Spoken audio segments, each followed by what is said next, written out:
Assalamualaikum warahmatullahi wabarakatuh. Yang terhormat Bapak Yusri Abdillah. Pada kesempatan kali ini, kami dari kelompok 1 ingin mempresentasikan mengenai pendekatan sistem ekonomi dalam perencanaan pariwisata.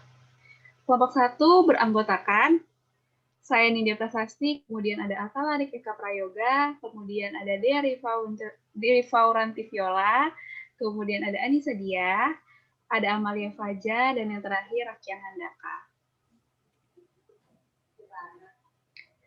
Pertama kali kita akan membahas mengenai ekonomi dalam pariwisata.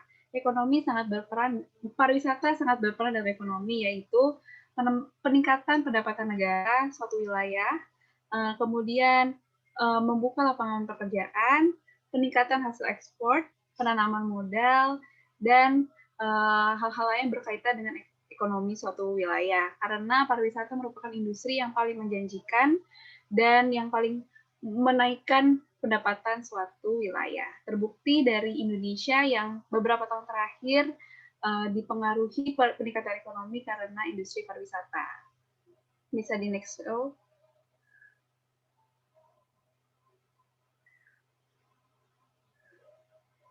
Next slide.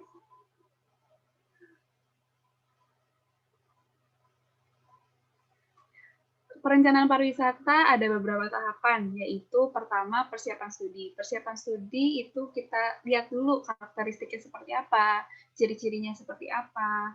Kemudian di penetapan tujuan dan sasaran. Sebelum membangun suatu destinasi atau mengelola, harus di tujuan dulu dibuat. Apa sih yang mau kita tuju, goals apa yang kita ingin laksanakan. Kemudian survei ke masyarakat sekitar terhadap minatnya, kemudian apa saja yang dibutuhkan untuk dalam pariwisata. Keempat, ada analisis dan sintesis. Analisis bisa dari berbagai aspek, dari ekonomi, dari lingkungan, dari daerah, dan lain-lain. Kemudian formulasi kebijakan dan rencana. Kebijakan apa saja yang dibutuhkan, seperti contoh kebijakan untuk menanggulangi permasalahan lingkungan di sekitar, ataupun kebijakan ekonomi, ataupun kebijakan dari pemerintah juga harus diperhatikan. Kemudian rekomendasi bisa jadi dari yang para ahli atau para profesional, ataupun rekomendasi dari sesama pemilik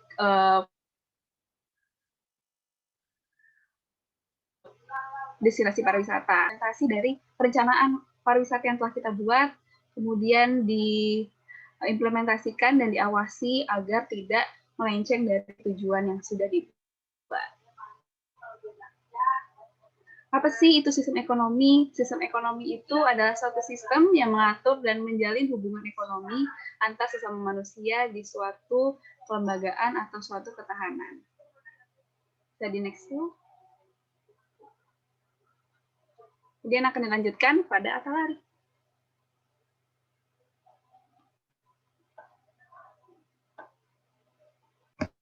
Mohon maaf, Arik masih di mute.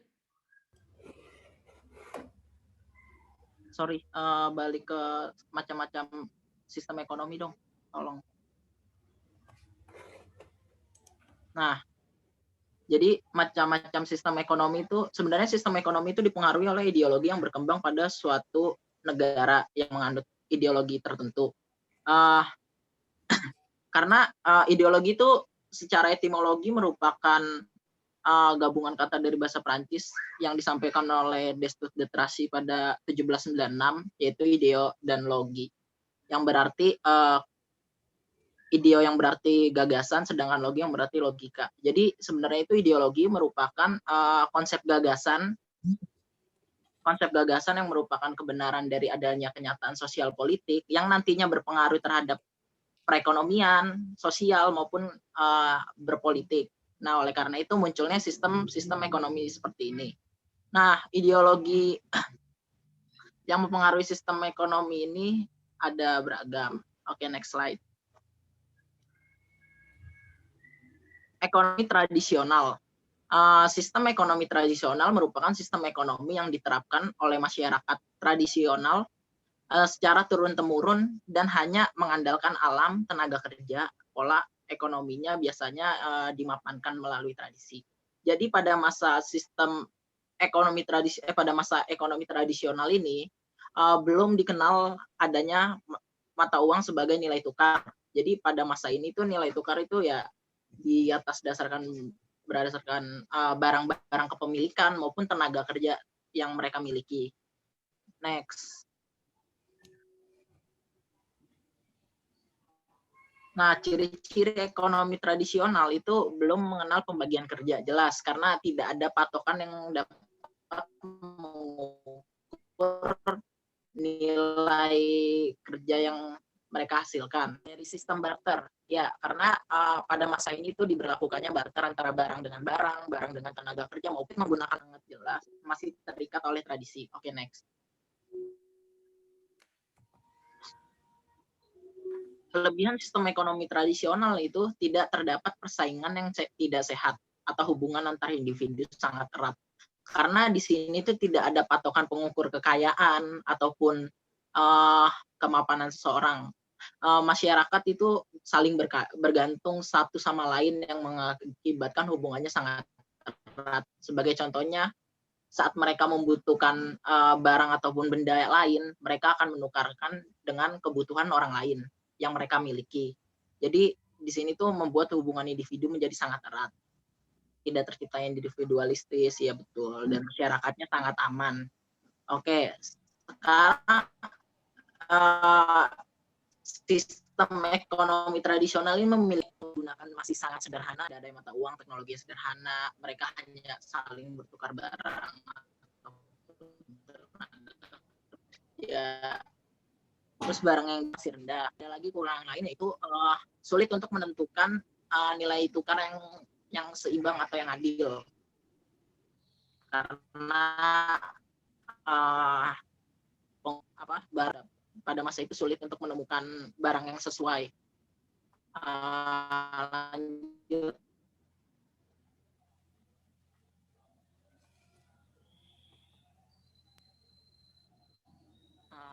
Next. Oke, jadi sistem ekonomi tradisional itu sebenarnya pada masa sekarang itu udah mulai musnah. Namun itu karena secara legalitas, secara individu mungkin sistem ekonomi tradisional ini masih diberlakukan di beberapa masyarakat yang secara individu, ya contohnya itu antara petani, misalnya petani panen beras, mereka dapat menukarkan beras hasil panennya sesuai dengan entah itu dengan ikan ataupun barang lain yang mereka butuhkan. Namun jumlahnya sekarang itu sudah lebih menemui titik adil karena adanya mata uang ini, uang yang dijadikan sebagai alat tukar. Jadi patokannya itu misalnya kayak beras sekitar berapa, mungkin bisa ditukar dengan ikan yang harganya sama rata itu. Jadi sistem ini udah tidak asli lagi dari pada masa.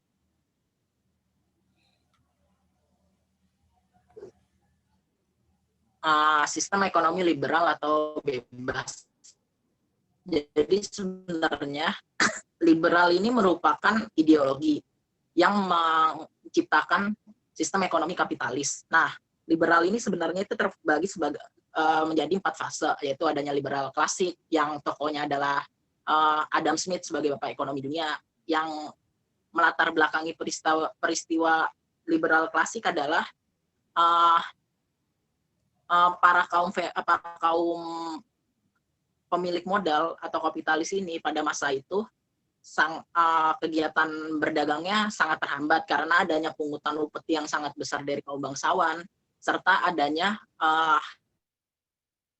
mahal dari kaum agamawan, mengakibatkan para kapitalis bersatu untuk meruntuhkan sistem feodal tersebut.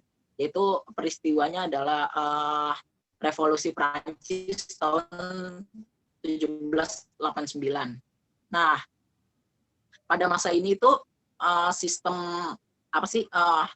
pada masa ekonomi liberal ini, pada masa ekonomi liberal klasik ini, pasar itu kegiatan produksi, baik produksi konsumsi maupun distribusi itu diserahkan sepenuhnya kepada pasar, dan pemerintah itu tidak memiliki hak untuk mengintervensi pasar. Nah, namun akibat hal ini tuh terjadi Depression di Amerika tahun 1929, tokohnya itu John Keynes. Nah, dari sini tuh muncul liberal modern sebagai solusi dari stagnan yang terjadi di ekonomi klasik tersebut. Jadi di sini tuh mulai dilakukannya pembatasan jam kerja, mulai adanya subsidi dan dana pensiun yang dilakukan oleh pemerintah. Nah, setelah itu muncul libertarianisme sebagai respon dari gagalnya liberalisme modern, karena menganggap subsidi itu merupakan hal yang tidak produktif atau tidak menguntungkan dan hanya merugikan atau membebani keuangan negara. Jadi mereka itu sistem libertarianisme ini beranggapan bahwa hak individu itu sepenuhnya milik individu dan bersifat eksklusif. Pemerintah itu tidak berhak mengintervensi ataupun ikut campur dalam segala bidang. Nah, selanjutnya muncul neoliberalisme yang merupakan penerapan dari sistem liberal klasik dan libertarianisme. Jadi ini contohnya itu tokohnya Margaret Thatcher ya, pemerintah Inggris pada tahun 1979. Nah, pada masa Margaret Thatcher ini beliau itu memotong subsidi, terus memprivatisasi atau menjual BUMN seperti British Airways atau perusahaan-perusahaan listrik, minyak dan lain hal. Nah, dan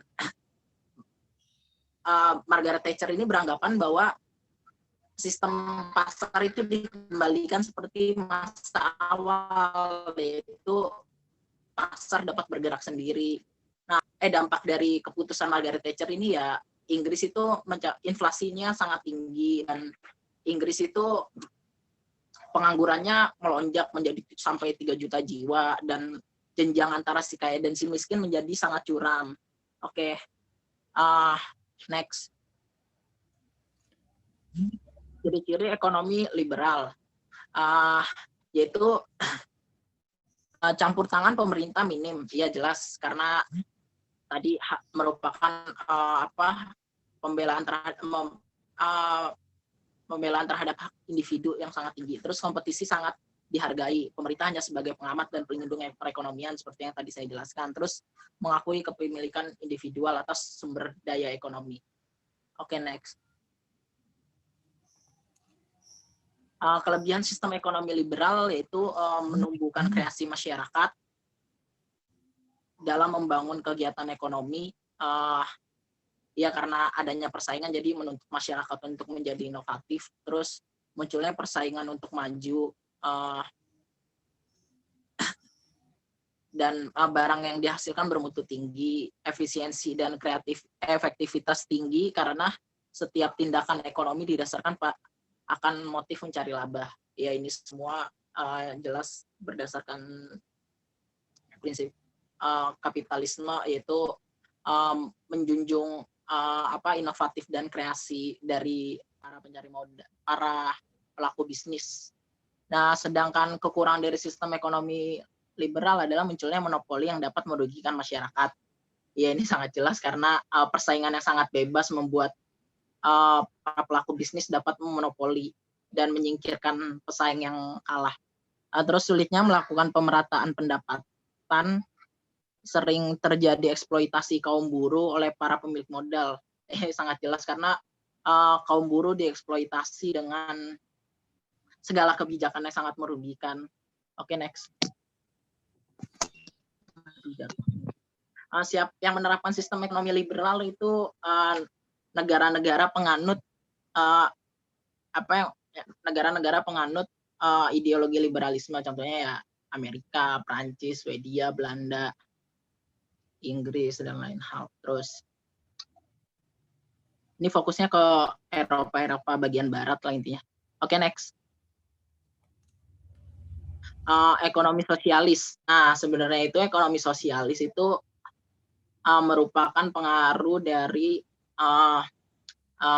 dari ideologi Marxis, yaitu tokohnya itu ada Karl Marx sama Friedrich Engels.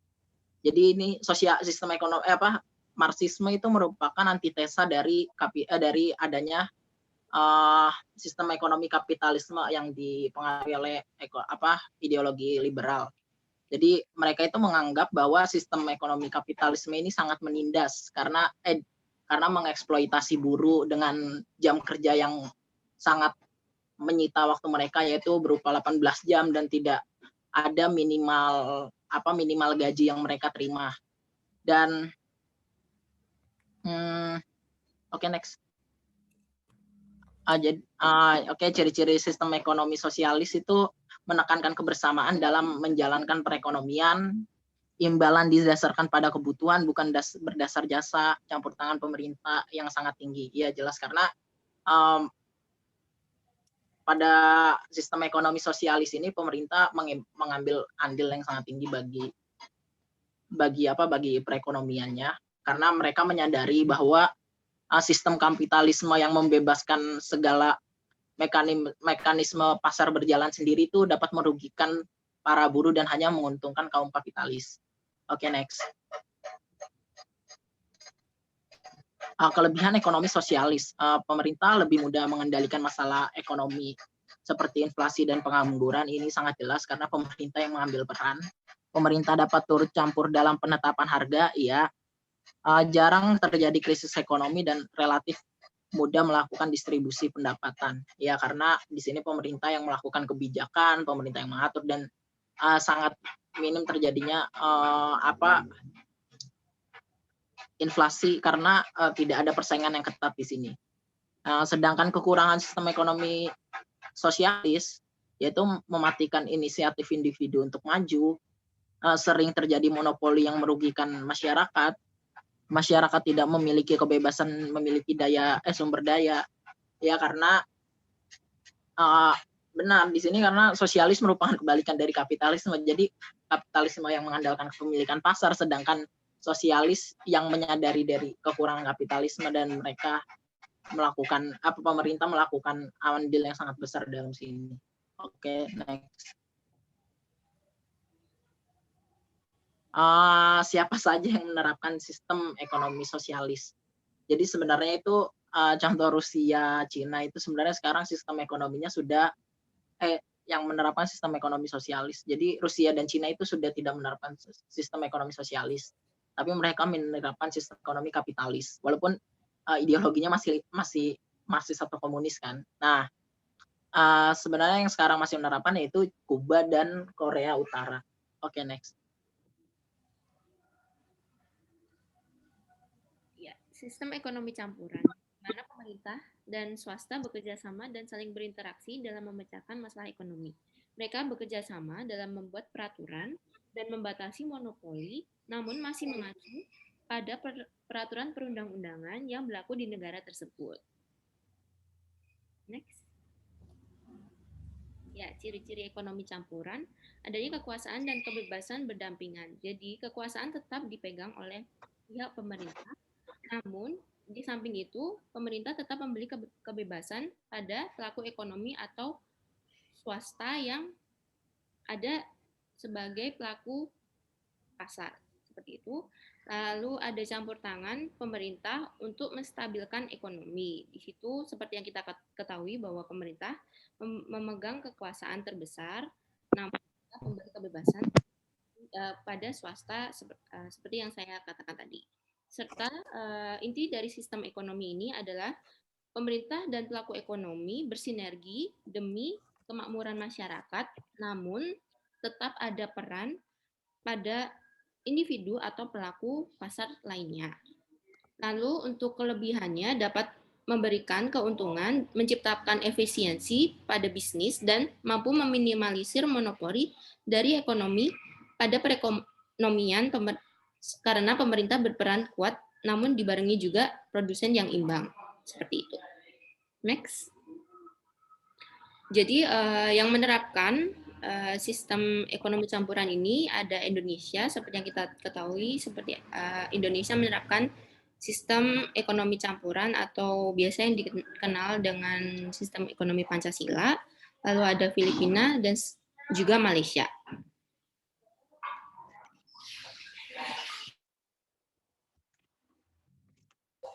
integrasi ekonomi akan dijelaskan oleh Amalia. Oke, jadi integrasi ekonomi adalah suatu kebijakan komersial yang secara dislaminatif mengurangi atau bahkan menghapuskan hambatan-hambatan perdagangan terhadap negara-negara yang membuat kesepakatan. Nah, tourism yang sudah terintegrasi dengan ekonomi di lingkungan sekitarnya, maka dia akan berkembang ekonomi komunitas lokalnya, ketahanan lingkungan, dan mendapat keuntungan sosial. Next slide. Beberapa keuntungan yang didapatkan dari sistem ekonomi pada perencanaan pariwisata yaitu dapat meningkatkan perkembangan ekonomi. Sudah jelas, pasti tempat-tempat yang meningkat pariwisatanya tinggi, pasti perekonomian di sana sangatlah baik. Kedua, menambahkan atau membuat produk-produk baru. Pasti masyarakat lokal di sana membuat seperti souvenir atau makanan-makanan khas di sana untuk dijual di daerah mereka. Tiga, menghasilkan pendapatan tambahan. Karena pariwisatanya tinggi, pasti banyak masyarakat yang berdatangan ke sana, entah itu turis ataupun masyarakat sekitar. Jadi pastinya harga-harga di sana mengalami inflasi, sehingga penduduk-penduduk kita mendapat pendapatan tambahan. Yang keempat, munculnya bisnis baru dan berkontribusi dalam seluruh integrasi ekonomi, sementara memperkaya sektor kerjasama publik dan privat. Ketika suatu tempat memiliki daya tarik pariwisata yang tinggi, pastinya orang-orang itu berminat atau tertarik buat membuat bisnis baru di sana, karena mereka pasti yakin kalau bisnis yang mereka buat tuh bakal rame. Kelima, meningkatkan kualitas hidup masyarakat lokal. Tentu saja karena ketika pariwisata di sana, daya tarik pariwisata di sana tinggi, pasti banyak akhirnya mereka banyak masyarakat lokal yang contohnya pemerintah sekarang dalam masa pandemi ini menerapkan CBT, yaitu penjualan melalui virtual, seperti menjual souvenir, masker seperti batik, seperti itu. Next slide, please. Perencanaan pariwisata dapat mempengaruhi ekonomi dilihat pada perkembangan infrastruktur. Contohnya berdirinya bandara, jalur transportasi, lalu perkembangan industri negeri yang mensuplai industri pariwisata seperti contohnya agrikultur, pengelolaan makanan, penangkapan ikan, menarik investasi dari luar negeri. Pastinya menarik investasi karena ketika suatu tempat terkenal dengan pariwisatanya, pasti orang-orang investor pasti banyak sekali yang berminat untuk berinvestasi pada sektor seperti hotel atau travel. Lalu memfasilitasi transfer teknologi dan mengetahui masalah teknis. Next slide.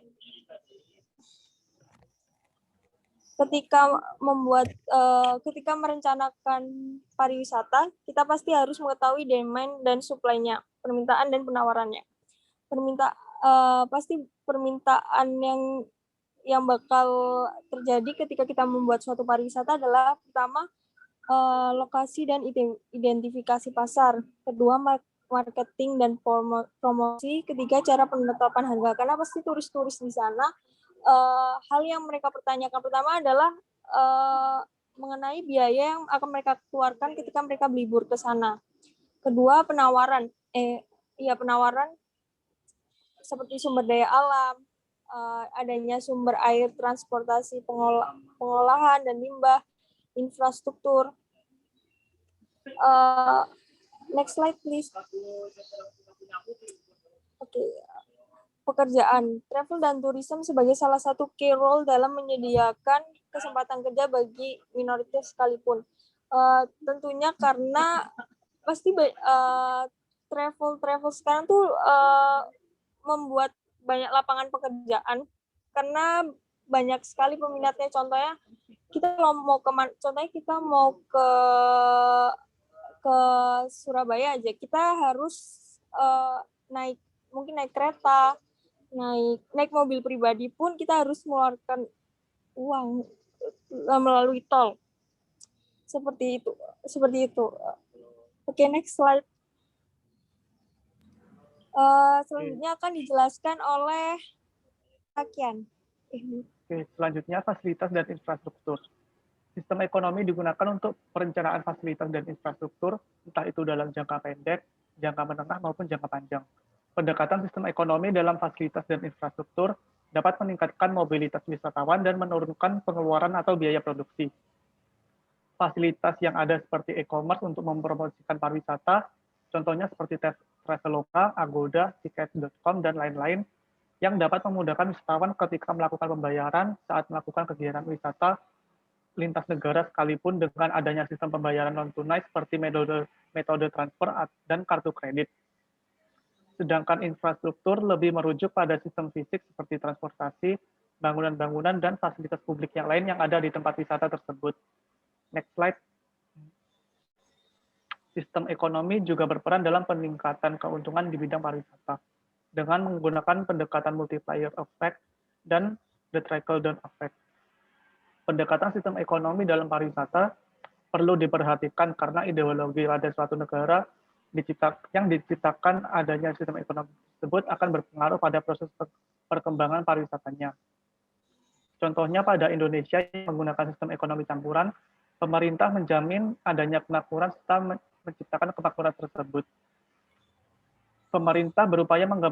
Di Indonesia, pemerintah mengembangkan pariwisata berbasis CBT atau Communication Based Tourism, di mana melalui peran dari masyarakat lokal dan memberdayakan masyarakat tersebut menciptakan pariwisata dan mengelolanya.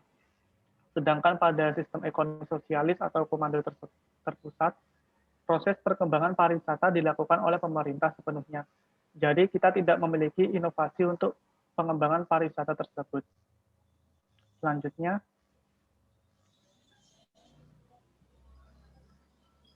akan dijelaskan oleh Saudara Atta Larik. Oke, jadi terdapat hal yang dapat meningkatkan keuntungan dalam bidang pariwisata, yaitu adanya kooptasi. Suatu kooperasi antar destinasi wisata untuk menjadikan pasar wisata yang lebih baik dan dapat dengan efektif masuk pada kompetisi level regional maupun internasional. Hal ini memungkinkan kerjasama atau aliansi guna meningkatkan jumlah pengunjung yang datang maupun meningkatkan produk pasar pariwisata. Jadi, kooptasi ini merupakan kooperasi antar destinasi wisata. Sebagai contohnya, ini adanya persaingan dan kerjasama antar kedua destinasi. Contohnya pada perhotelan ya. Jadi di perhotelan kan itu mereka memiliki daya saing yang cukup tinggi. Namun di situ dapat terjadi suatu kooperasi atau kerjasama antar hotel tersebut. Contohnya itu apabila salah satu hotel penuh, mungkin mereka akan mengoper konsumennya kepada hotel lainnya dengan bayaran fee yang mereka mendapatkan keuntungan berupa mendapatkan keuntungan berupa komisi. Ya, jadi tidak hanya di hotel, sudah kayak di jeep, di komunitas Jeep Bromo pun dapat terjadi hal seperti itu. Mereka saling bersaing, namun mereka juga bekerja sama untuk meningkatkan kualitas hidup mereka yang menjadi anggota. Dan di maskapai penerbangan pun pernah seperti itu, adanya transit antar maskapai satu dengan maskapai lainnya. Sebenarnya hal ini menjadi sangat positif di industri pariwisata karena dapat meningkatkan dapat menjadikan pasar pariwisata menjadi lebih baik dan menjadi efektif. Oke, jadi cukup segitu sih sebenarnya. Next. Selanjutnya, dampak positif ekonomi pada perencanaan pariwisata menurut Likoris tahun 1994. Yang pertama, kontribusi pada pendapatan valuta asing. Yang kedua, kontribusi pada pendapatan negara. Seperti yang kita tahu, pariwisata ini merupakan sumber pendapatan terbesar untuk negara, sehingga peran pariwisata ini juga sangat penting untuk naik turunnya pendapatan bagi negara dan juga valuta asing. Kemudian yang ketiga, munculnya generasi pekerja. Ketika dibukanya suatu tempat wisata yang baru, maka juga akan menciptakan sebuah lapangan pekerjaan, sehingga nantinya akan muncul generasi-generasi pekerja. Dan juga nantinya akan mengurangi pengangguran, seperti itu. Selanjutnya, kontribusi pada pembangunan dan kemajuan daerah. Nah, ketika terdapat tempat wisata di suatu wilayah, maka masyarakat di sana ataupun pengelolanya akan berlomba-lomba untuk memperbaiki dan meningkatkan fasilitas dan pembangunan di wilayah tersebut. Selanjutnya, dampak negatif ekonomi pada pariwisata menurut Mason 1995 dan Pierce 1989. Yang pertama, inflasi. Inflasi ini merupakan kondisi di mana terjadinya kenaikan harga yang tidak dibarengi dengan kenaikan pendapatan masyarakat setempat, sehingga nantinya akan terdapat penurunan daya beli oleh masyarakat. Yang kedua, biaya peluang. Contohnya yaitu di daerah pesisir dengan didominasi pedesaan, lebih memiliki daya investasi yang tinggi dibandingkan dengan pasar perkebunan, pemancingan, dan lain sebagainya. Yang ketiga, ketergantungan yang berlebihan pada pariwisata. Ketika suatu tempat sangat berpengaruh pada pariwisata, maka nantinya ketika terjadi masalah atau seperti yang sekarang ini yaitu krisis, maka tempat-tempat yang bergantungan dengan pariwisata tersebut akan mengalami kesulitan. Contohnya terdapat di Pulau Bali. Di Pulau Bali sendiri ada dua daerah yaitu Pulau Bali Utara dan juga Pulau Bali Selatan, di mana Pulau Bali Utara ini yang didominasi dengan sektor pertanian dan sebaliknya yaitu di Bali Selatan yang didominasi oleh sektor pariwisata. Di sini ketika terjadi suatu krisis seperti sekarang ini, di Bali Utara akan lebih bisa bertahan karena di sektor pertanian akan terus dibutuhkan oleh masyarakat. Lalu di Bali Selatan, ketika mereka terjadi krisis seperti ini dan bergantung yang berlebihan pada pariwisata, mereka akan cenderung mengalami kesulitan seperti itu. Kesimpulan dari presentasi yang telah dijelaskan adalah bahwa dalam perencanaan pariwisata terdapat salah satu tahapan yaitu persiapan studi. Persiapan studi ini sangat penting karena memerlukan persiapan yang matang untuk membangun suatu destinasi. Dan dapat diketahui pula, pariwisata sangat berpengaruh dalam pertumbuhan ekonomi di suatu wilayah. Mungkin itu saja yang dapat kami sampaikan. Terima kasih atas perhatiannya. Apabila ada saran atau pertanyaan, bisa dipertanyakan. Wassalamualaikum warahmatullahi wabarakatuh. Waalaikumsalam warahmatullahi wabarakatuh.